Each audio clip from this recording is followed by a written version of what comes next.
Hello, fellow Wiccans, and welcome back to the Random Article Podcast. I'm your host, Brian, joined as always by the co-hostess with the mostest, Madison. How's it going? Hello. Good, how are you? Oh, we are doing swell tonight. Our goal here is to read every Wikipedia article ever written, one by one, and to do so, we're going to be clicking that random article button, and just to make sure that everything is truly random, Madison will be rolling a die to see how many times we click that random article button. Let's get into it.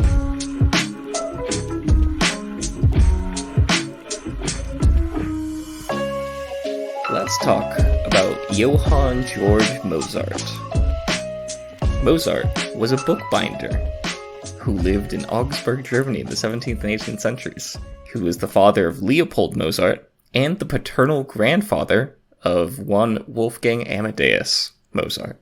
Hold up, bookbinder like he made books? I think he bound them, yeah. Okay. So this was Mozart's grandfather. Yeah. Okay. Johann was the son of Franz Mozart, a master mason. However, Johann George pursued a different career, becoming a master bookbinder. He advanced his career when he married Anna Maria Banger, widow of his former master. Whoa. That's some drama. And thus, he obtained his old master's guild license. So he married into the business. Wow. And then his wife bore him no children and died in 1718. So basically a useless marriage, right? Wait, I'm confused. Okay. Over in the corner, it says spouse. Anna Maria... Oh, wait, is that not the same person? Yeah. Anna Maria Sulzer married 1719, but it says that she died in 1718. Oh, his second wife was also Anna Maria. Oh, God. Don't worry about calling out the wrong name, I guess. What are the odds? They were probably not horrible. There's probably only 3 names back then. Yeah. Anna Maria was 2 of them. So... Yeah, the second wife, though, she pumped out kids like no other. 8 children over the course of less than 20 years. I felt like this was going somewhere with his grandson, but it didn't. Being that his grandson... Yeah, it's literally just like he married someone else, had a bunch of kids, and he made a bunch of books. And then one of those kids gave birth to the Mozart. It literally says neither... How do you say his name? Johann? Johann. George nor his wife Anna Maria had any direct influence on the life of their celebrated grandson. Okay, then why are you printing this? Why do I care about him? Why did you print it? Because he probably bound it into a book. That's why. Yeah, probably. You know, history is written by the bookbinders. Yeah, so this was Mozart's grandpa. Cool. Yeah. All right. Want to roll those bones? 8.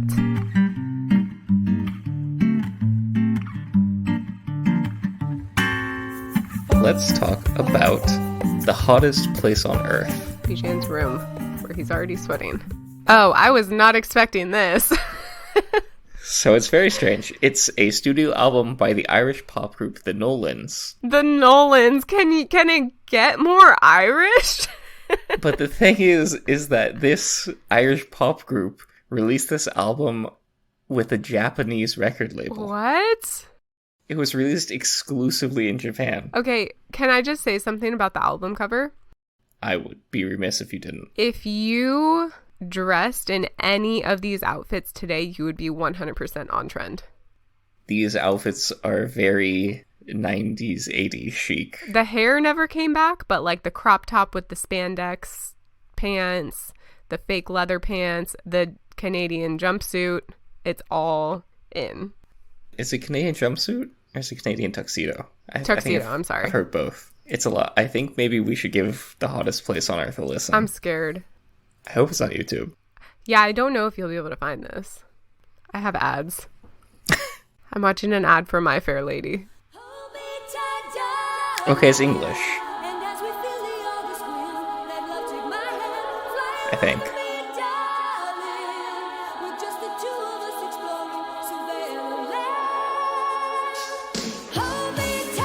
Oh my god, I love it. I'd This ask is so you fun. which song you're listening to, but it's all Japanese to me. I love it.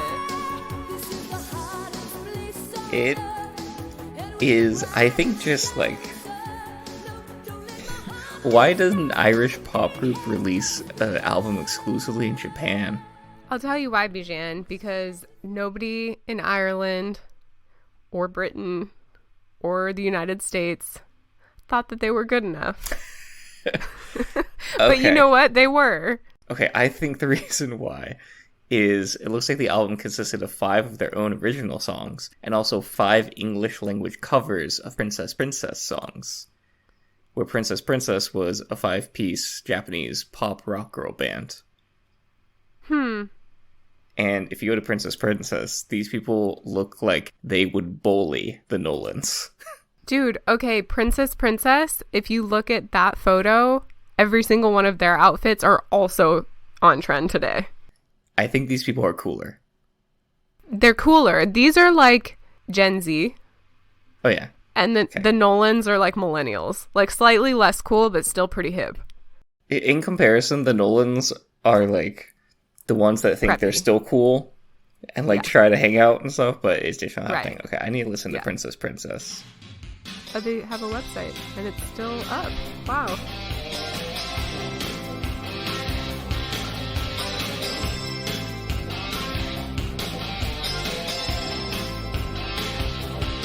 This is like baby metal before baby metal. Well, I can actually stand them. Okay, I'm gonna have a hot take. I think the Nolans' music is better, but Princess Princess has a better vibe. You gathered all that already from one YouTube video? Yeah.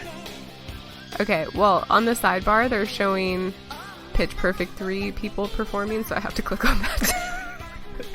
I gotta see what Anna Kendrick's up to. She's making really bad movies, that's what she's doing. Okay. Princess Princess in 1994, much better than their 80s version. Really? They're more mature. Wow, Princess Princess has actually like a long Wikipedia page. Oh, yeah. I think it's because they're still somewhat active. Like I clicked on their website and I had to translate it, but they were still saying like this year, March of this year, they had a new music video out. Oh, yeah, it says years active 83 to 96, and then reunion in 2012, reunion 2016. Oh, interesting. So yeah, that's should we roll the dice? I like the Nolans. Just gonna leave it at that. 4. Let's talk about George's secret key to the universe. Who's George? My neighbor George? Probably just as curious, but Curious George. Interestingly, this book was written by Lucy and Stephen Hawking. Hold up. This is Curious George? The one and only. But how can Stephen Hawking write a Curious George book? You can't just steal someone's character. Maybe Curious George is in the public domain. Or he probably got it's Stephen Hawking. Like, what are they going to do? Yeah. Fight him?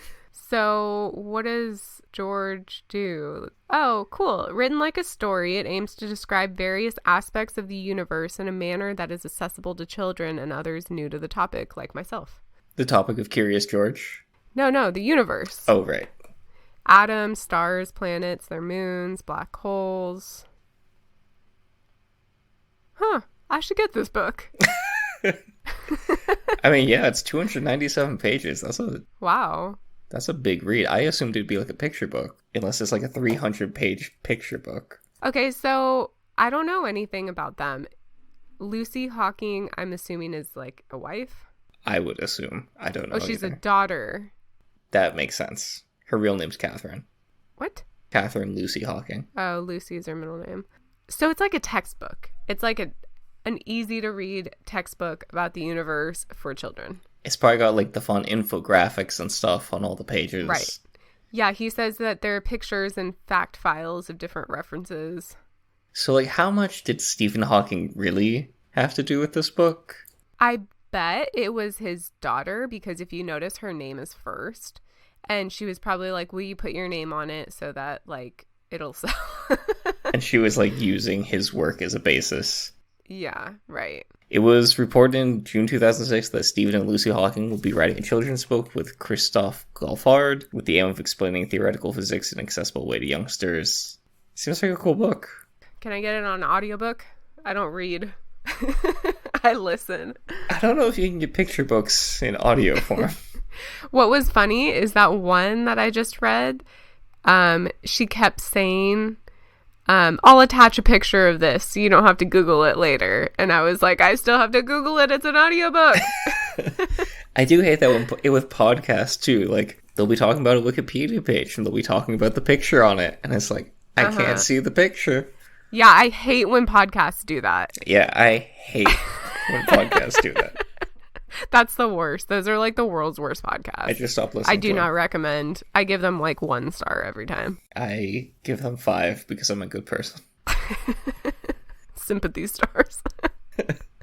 Common Sense Media only gave the book 2 out of 5 stars, stating that the nonfiction parts are fine, good information clearly told, with some spectacular photos, but surprisingly, much of the fictional story isn't scientifically accurate.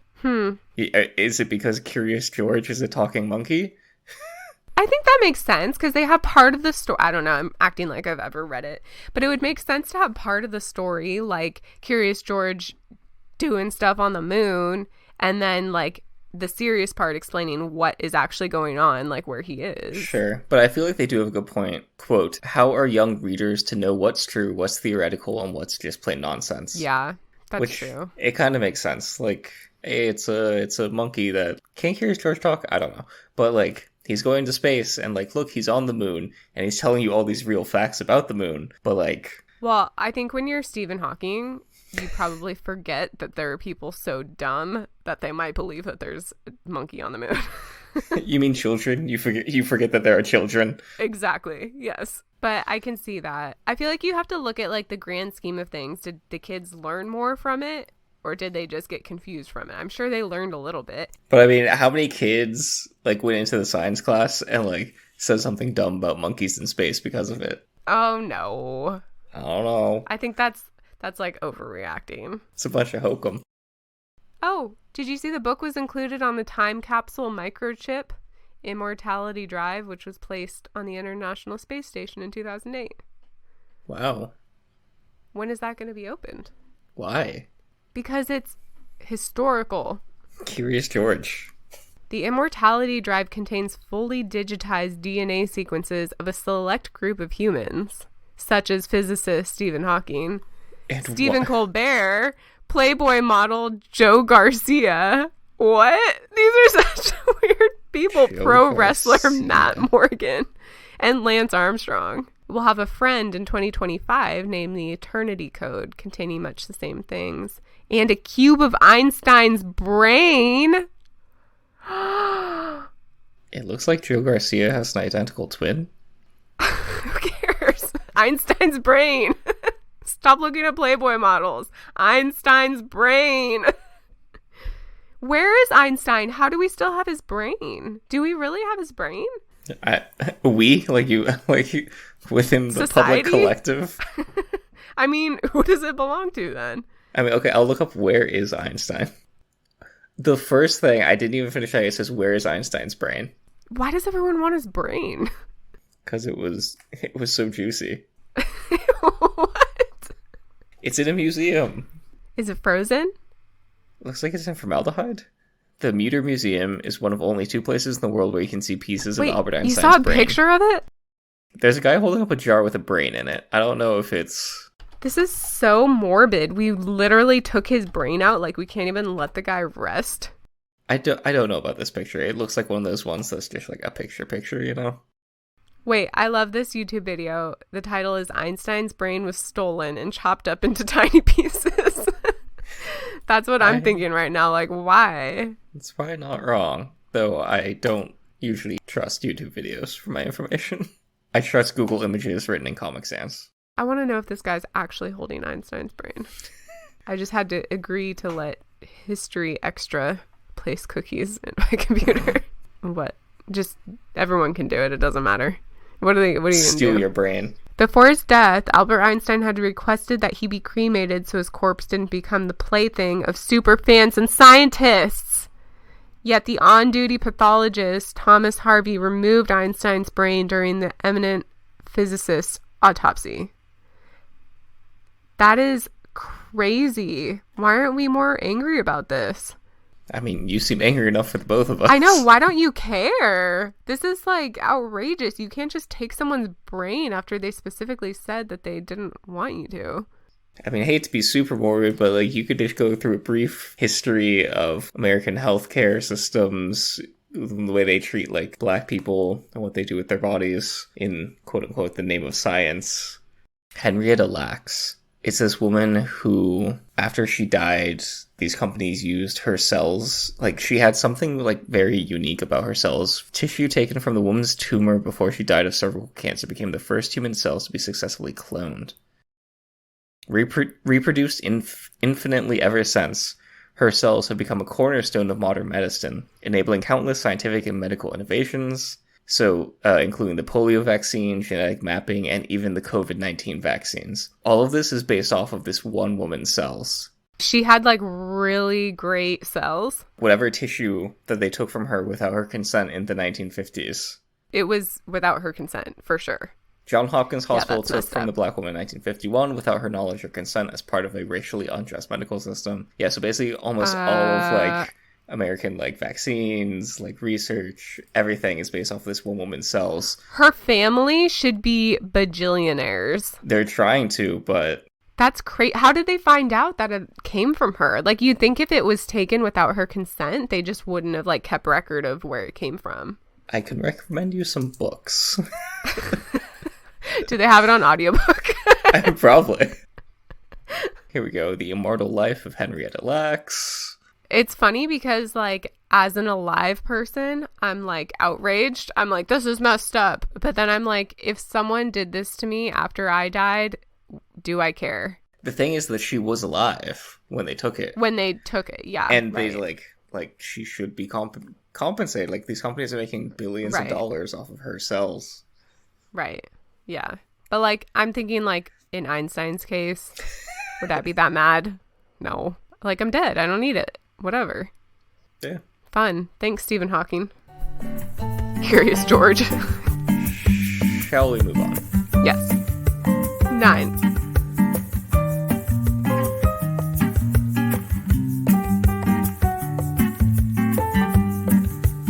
Let's talk about Slab City, California.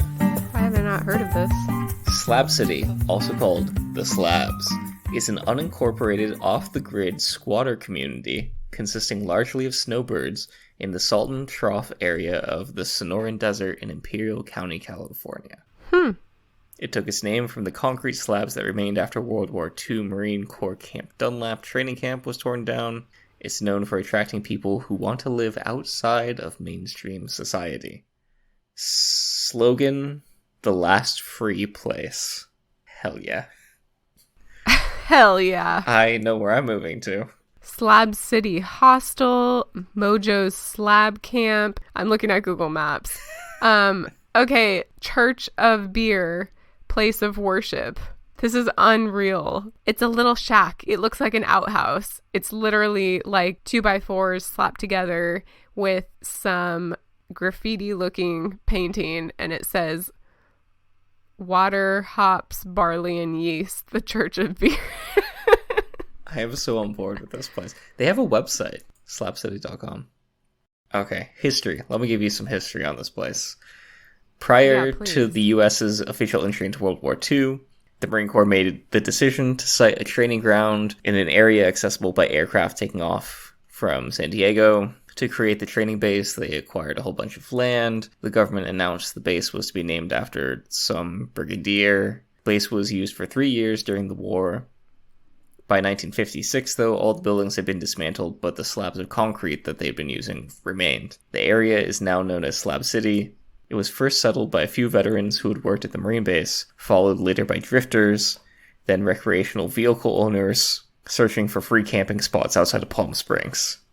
Current residents refer to themselves as slabbies, while tourists are called normies.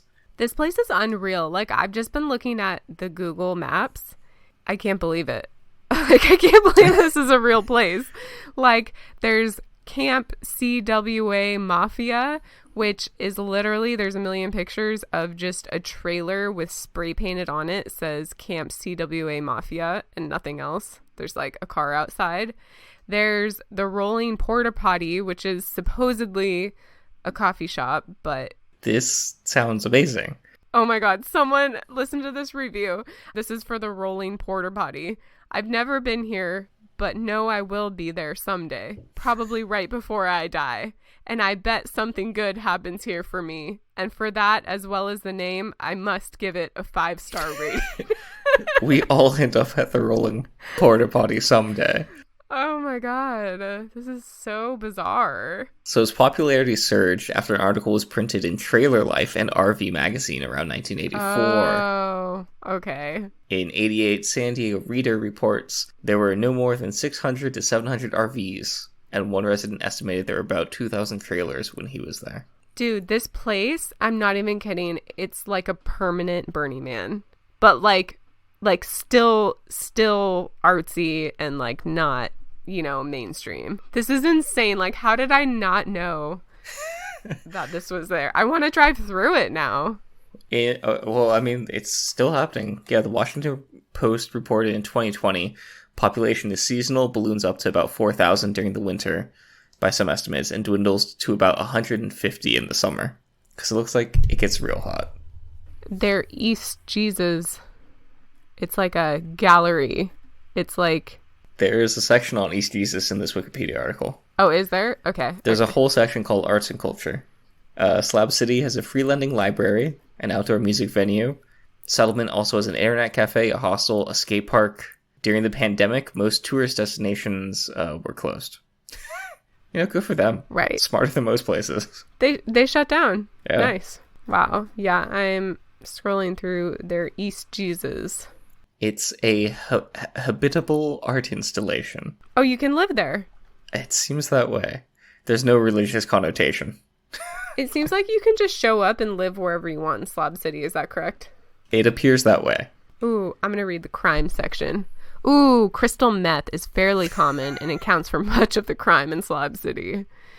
In 2015, the New York Times reported that the usual cause for police response to Slab City is over-camping boundary disputes. Sometimes burglary, but that methamphetamine use is a recurrent problem. Surprise, surprise. Oh, in December 2019, during the 2-day Imperial Valley fugitive seeking effort, Operation Valley Grinch is what they called it, 44 fugitives hiding in Slab City were apprehended. 44. That's like half the population. Wait, what's in their the summer. population? Did you say that? It's like 90? 150 during the summer, and in the winter it balloons up to, I think they said a couple thousand, 4,000. Oh, okay. Yeah, I was going to say, I thought 150 was like the high end, and I was like, why would you live outside of Palm Springs in a trailer in the summer? Oh, well, this is upsetting. So dirt roads are graded by Imperial County, and it's regularly patrolled by the Imperial County Sheriff's Office, as well as Border Patrol agents searching for illegal immigrants, since Slab City is 50 miles from Mexico. I feel like that goes against everything that Slab City stands for. I know, just let them, if they frickin' cross the border and land in Slab City, let them enjoy that. Yeah. Okay? It's Slab City. Slab City welcomes everyone. You know what? Slab City should be its own frickin' country. Sounds like it kind of is. So, it's divided into a handful of neighborhoods with different characteristics. The community is largely divided into two, East Jesus and Slab City. This is like a retirement community for the winter people. It's so strange. It's a retirement community for meth addicts. Did you talk about the temperatures? Because it's ridiculously hot. I'm just thinking, like, if I were to drink and go camping in 92-degree weather in August, I would die. How do you do meth and live? The record high is 122 degrees. It is the desert. It's like a high desert. I know. It's like Palm Springs, right? Yeah, it's close to Palm Springs. Zooming in on Google Maps now. It all just looks like desert. There's literally nothing. Just RVs. It's basically an impromptu RV park. There's a campground called Chateau Relaxo. The Red Rum Room is just a tree. Oh, is it? Dude, the Red Rum Room has actual drinks. They have Jello shots. They have quesadillas. This isn't a horrible place to go out. It's open right now. So we know where we're going for the next business outing. I know that I hope to never, ever go to this place in my life. Okay, you can go and if you survive, let me know. I'm just like, my mind is so blown that this place exists. I can't stop looking at pictures of it. Shall we move on? Wow, I don't know if I'm ready, but yeah. Roll those bones. 77.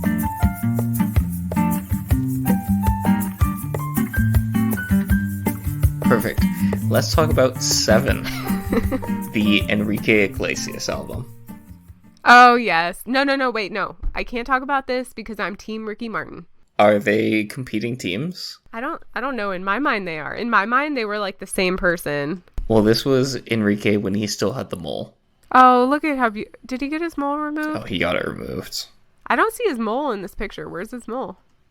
It's in our hearts.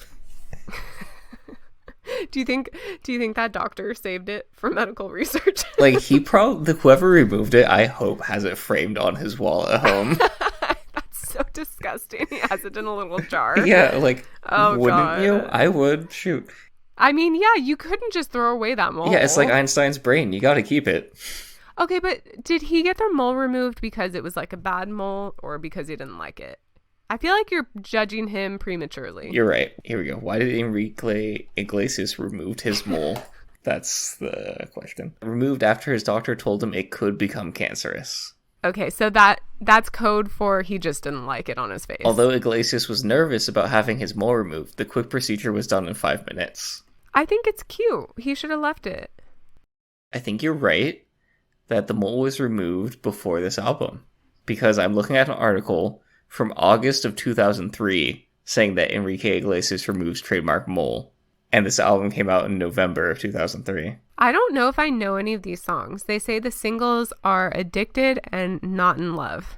They just had a name drop in here. Coming off of his massive success of his 2001 release, Escape, that established him as one of the most important and biggest selling Latin figures in the music industry worldwide alongside Ricky Martin and Shakira.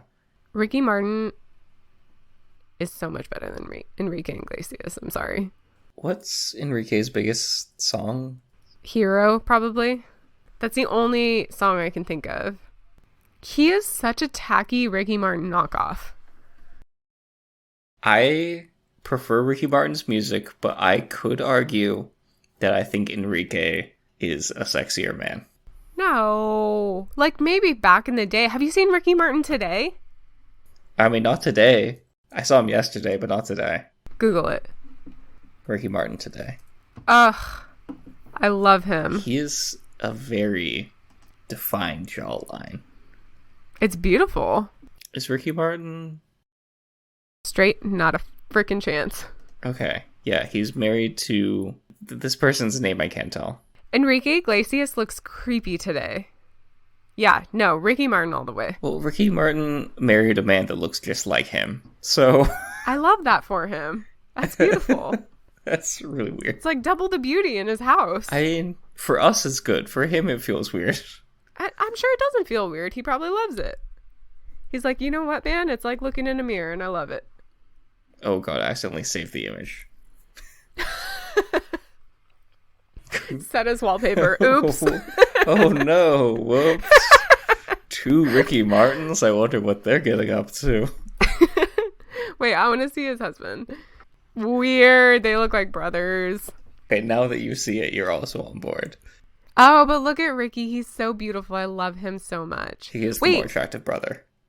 Ricky and Enrique have the same name.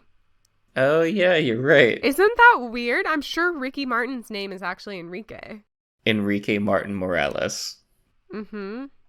Oh my god, these 2 men are ridiculously gorgeous. This is illegal. I don't remember what... Oh, his album. An album. Okay. Wait, hold on. What? I'm on Enrique Iglesias's Instagram, and here he is with Ricky Martin. Yeah, they're friends. They're touring together. I don't want to go to that. We missed it. Oh, Who's the wait. headliner? No, we haven't missed it yet. Yeah, they're going to be here on the 14th. Okay, I feel like we're not being very entertaining. We should probably... Roll those bones. I love Ricky Martin. You need number? 9.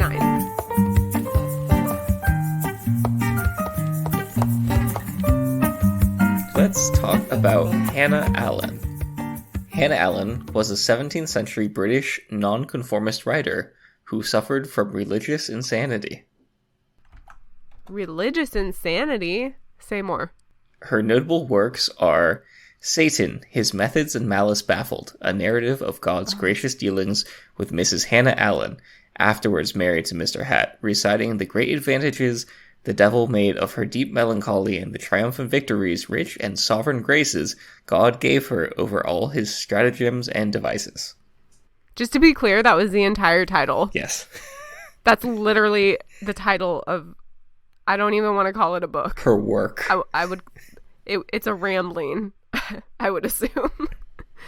She was like a crazy religious person, basically. If someone calls you crazy in the 1600s, you're probably the most sane person there is.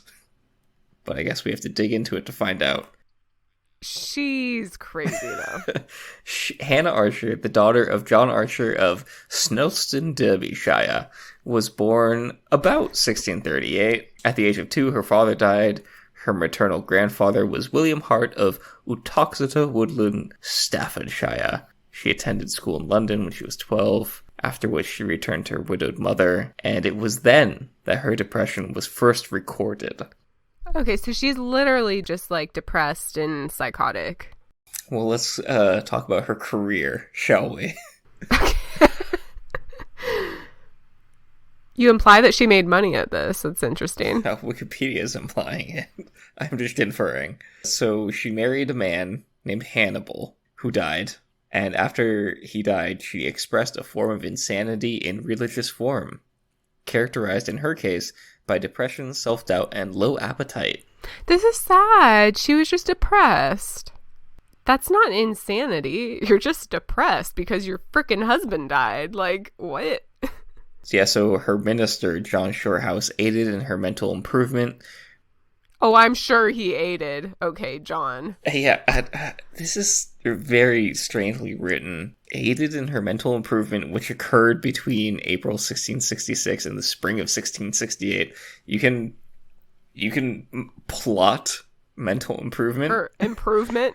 At which time she married Charles Hatt, who was also a widower, after she had joined the Presbyterian congregation. And then she wrote that piece. And that's all this article says about her. This is... Okay, is this text that she wrote famous in some way? Like, why is this worth mentioning? If you Google the entire title of the work, nothing comes up. Weird. So maybe this was her family? Hold on, something's coming up. Like, took record of this and passed it down and made a Wikipedia article? Okay, wait, here. It's available online. I'm on the University of Queensland, Australia's EDU website, and it looks like I need a University of Queensland username and password to view it. Well, I'm sure one of our listeners has one of those for you, so if you could just, like, email in. One of our Aussie listeners, please. You know what I don't like about this? Everything? Is... Yeah, everything, but also the whole idea that, like, oh, it's just a mentally insane woman. You know what I mean? It's like hysteria. I was telling you, yeah, I just read that Agatha Christie book. It was read to you, but yeah. It was read to me. That's as close as I get, okay? At this point, that's as close as I get. So one of the characters just got killed, and one of the women, there were only 2 women characters in this book, saw the body and like started to freak out and get scared, and the doctor character straight up slapped her across the face, and she said, "Oh, thank you, I'm better now. And someone was like, you dealt with that, you handled that really well. And he's like, yeah, you know, sometimes you gotta do what you gotta do. Like, you know, hysterical woman. And it's just like so crazy. That was how you dealt with hysteria. And by hysteria, it was woman talking to me. Exactly. So I imagine she probably went crazy because people were treating her like she was crazy her whole life. This is like excerpts. What website is this? This looks like a website from like 1997. It's called ocdhistory.net. Abstract. Hannah Allen was a 17th century English woman who wrote an autobiographical account of her struggle with obsessive thoughts. She describes how her physician used bloodletting to treat her condition. Oh, God. So we know this is going to be fun. From page 72 of her saga, as my melancholy came by degrees, so it wore off by degrees, and as my dark melancholy bodily distempers abated, so did my spiritual maladies also. And God convinced me by degrees that all this was from Satan, his delusions and temptations working in those dark and black humors, and not from myself. So she kind of bought into it. Yeah. Well, because it said that her minister helped her recover. So he was like, look, this is a religious thing. They were very into the humors back then, you know? And bloodletting was a good way to get rid of one of those humors and try to balance the body. Okay, so what is bloodletting? They literally just like bleed them out a little bit. A little bit is being generous. I maybe not be the foremost authority on this, but I'll take it. But the idea You're hired. is that you have different humors in the body. So there's 4 of them. So yellow bile, black bile, blood, and water. It's found across cultures and like also in like East Asian cultures as well. But the idea is that there's like hot and cold, wet and dry, and you want a balance within your body. So like, even my dad is like, if you're eating like a hot food, you need to eat something cold as well. Otherwise, you're going to have like bad dreams and like bad things are going to happen to your body. I shit you not, my dad believes this. That's crazy. And so like medical professionals back then also believed in this. So like if you were sick, there was your humors were off. And so bloodletting was a way to balance the humors because you're releasing one of the humors to balance the rest of them. How did they know that your condition was like too much blood? They just took a guess? That's why doctors practice, because they don't know they're just practicing. Oh my God. This is terrifying. Oh, she was totally suicidal too. This is so sad. She says, like she's talking about when they were doing it, I practice many devices to make away myself, sometimes by spiders as before, which I don't know what she's talking about, sometimes endeavoring to let myself bleed with a pair of sharp scissors and so bleed to death. Once when the surgeon had let my blood, I went up into a chamber and bolted the door, took off the plaister and tied my arm and set the vein bleeding again. Like, this woman needed actual help, not just freaking priests and sketchy ass doctors. Yeah, she definitely needed more professional help than the 1700s and 1600s could afford. Yeah. But like the writing of it is it's an interesting look back. Yeah, it's cool because you can see, and people who study it today can see like that people have been suffering from these types of mental illnesses forever. You know, it's not just a technology thing or what, you know, they like to blame Instagram or whatever. Should we move on, maybe? Let's move on. I'm sad. Yeah, hopefully we can find a fun one. Get us out of here. Let's bring back Enrique Iglesias.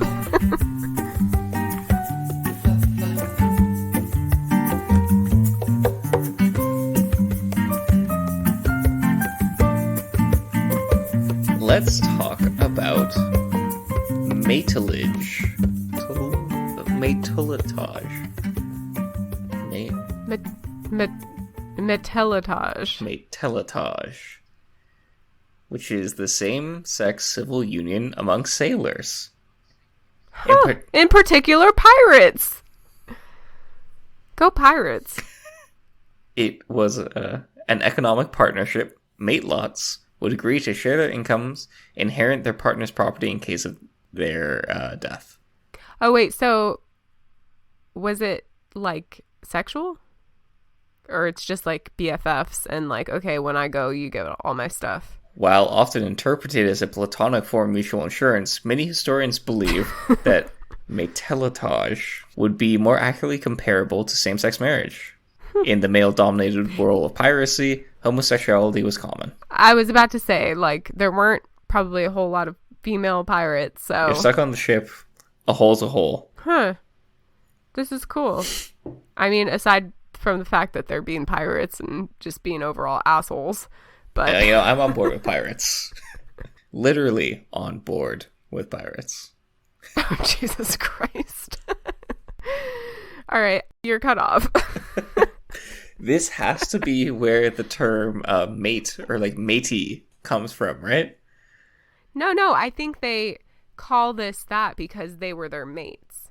You don't think... And they call it a mate a lot. Like, you're like, it's your mate and you're making it like a lot, like you both own everything. But like, like the pirate, you're like, our matey. Yeah, that's what I... You think they named You think they named the scientific term after the R matey?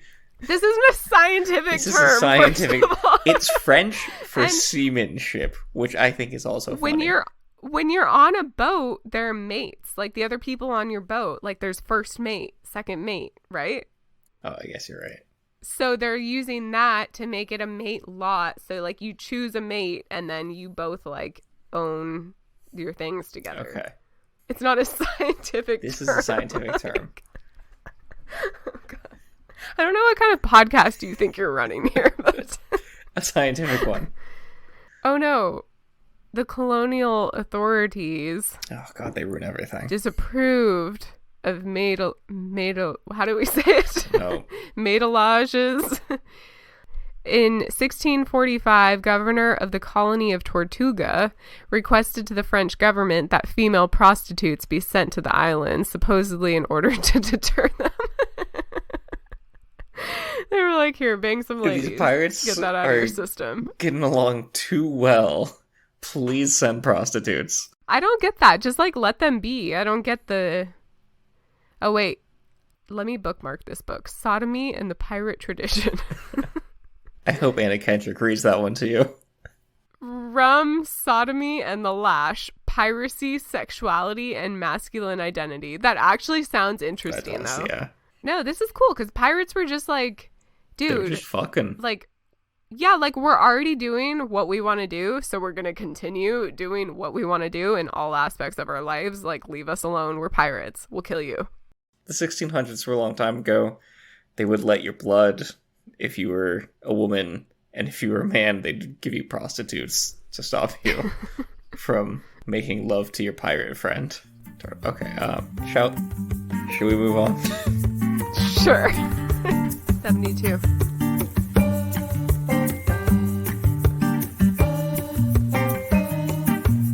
Let's talk about a list of Sabrina the Teenage Witch characters from the 1996 TV series. Hell yeah. Casper? What? I can't name any other characters. The cat. Wasn't his name Casper? Definitely not. Salem. Casper was a friendly ghost. Sabrina. Hilda is a aunt, right? Yeah, it was Sabrina Spellman living with her two aunts, Hilda and Zelda. Mm-hmm. Used to be human cat Salem. Why aren't there pictures? This is wrong. This is all wrong. Wait, okay, hold on. I take back my enthusiasm. Okay. That I previously exhibited. Mm-hmm. I thought this was going to be about Clarissa Explains It All. Just because of Melissa Joan Hart? Yes. I pictured the wrong show and I'm no longer excited about this, but I do like... Actually, very surprising. I like Casper Salem. Oh, who? You're like the only person I know that enjoyed Clarissa Explains It All. Dude, that was a good ass show. More so than Sabrina the Teenage Witch, though? I feel like I just watched Sabrina the Teenage Witch because it was on. You know, that's true. There was that like movie episode where they like go to Hawaii and she has to push her evil twin into a volcano. This would also be better. I think I would be more into it if they had pictures of everyone. I just want to see Harvey. What's his name? Harvey Kinkle. Nate Richard is the actor. No, I want to see him as Harvey, not Weinstein, Kinkle. Oh, yeah. What was he in recently? A bar fight, maybe? He looks like he drives a Harley Davidson and lets everyone know about it. Wait, are you looking at him like present day? Yeah. Oh, God. The goatee. He did not age well. Harvey, what happened to you, Harvey? You can go bald without growing the goatee, you know? Well, but then you just look like a... If you go bald, go full beard, right? I don't know. Or go like full bald, like full hairless. No, you can't go full hairless because then you're just like a naked mole rat. I feel like some people can pull off a full hairless. I don't think really anyone can. Do you remember any of the other characters?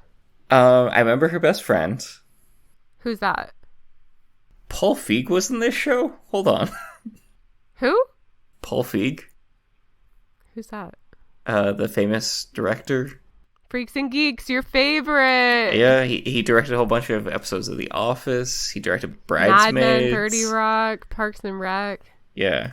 Wow. Very famous director. He was an actor in the first season of Sabrina the Teenage Witch. Wikipedia just started attacking me about donating. They want $2.75. Should I give it to them? The price of a cup of coffee. That's usually what they say. Okay. Join us next week. We're going to start out talking about the men's rights movement.